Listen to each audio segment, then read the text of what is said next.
নমস্কার বন্ধুরা, welcome to my channel. তো কলকাতা নাইট রাইডার্সকে নিয়ে কিন্তু চলে এসেছি, মানে পরবর্তী ম্যাচে কি প্লেইং 11 হতে পারে সেই নিয়ে আলোচনা করবো। তো বন্ধুরা, তুমি যদি চ্যানেলে নতুন হয়ে থাকো অবশ্যই সাবস্ক্রাইব করতে একদম ভুলো না, নিত্য নতুন KKR সম্পর্কে আপডেট পেতে। তো এবার শুরু করা যাক বন্ধুরা। কলকাতা নাইট রাইডার্স কিন্তু দুর্দান্ত ফর্মে রয়েছে ভাই, যে আসছে তাকে উড়িয়ে দিচ্ছে। আর এদিন ভাই ফিল্ডার কি মারাই মারলো। তো ভাই শুরু করছে আজকে ভিডিও আলোচনা। তো ভিডিওটি শেষ পর্যন্ত দেখার অনুরোধ রইল। তো এবার যদি কলকাতা নাইট রাইডার্সের প্লেইং 11 নিয়ে বলা যায়, ভাই প্লেইং 11 কাকে খেলাবে কাকে ছাড়বে। তো দেখো ভাই, মানে কি কেন কথাটা বললাম, ভালো ভালো প্লেয়াররা বসে রয়েছে। তো মনীষ পান্ডার মতন প্লেয়াররা বসে রয়েছে, বুঝতে পারছে বন্ধুরা। তো কলকাতার মানে বেঞ্চ স্ট্রেংথ এতটাই শক্তিশালী। তো প্লেইং 11 কোনো রকম পরিবর্তন হবে না। তো ওপেনিংয়ে যেমন ছিল সুনীল নারিন, ফিলসল ভাই যা করছে কোনো ওপেনিং নিয়ে প্রশ্নই হবে না। তো প্রশ্ন কিন্তু এক জায়গাতেই থাকছে, সেটা ভাই কলকাতা নাইট রাইডার্স শিবিরে বড় ধাক্কা লেগে গেছে। সেটা হচ্ছে ভাই শোনা যাচ্ছে নাকি হর্ষিত রানাকে ব্যান্ড করে দিয়েছে। তো হর্ষিত রানাকে কেন ব্যান্ড করে দিয়েছে একটা ম্যাচের জন্য, তার কারণ শুনলে তোমরা ভাই চমকে যাবে বা আমার হাসিও পাচ্ছে। তো আগের দিন নাকি মানে যখন হর্ষিত রানা একটু উইকেট ফেলেছিল, তো একটা এরকম একটা আওয়াজ করেছিল, আর ওই মানে চলে যাও এরকম একটা মানে বাজে ইমপ্রেশন দেখিয়েছিল পরিষ্কার ভাষায়।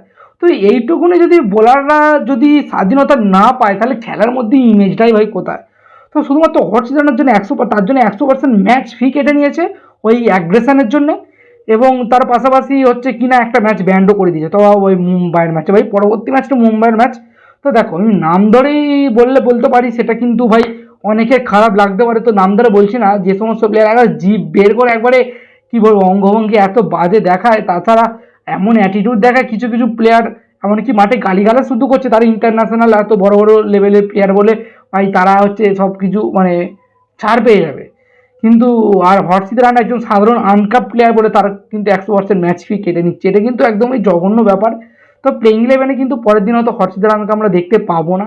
তো হর্ষিত রানা বদলে কিন্তু কে আসতে পারে, হর্ষিত রানা বদলে কিন্তু দুটো প্লেয়ার আসতে পারে।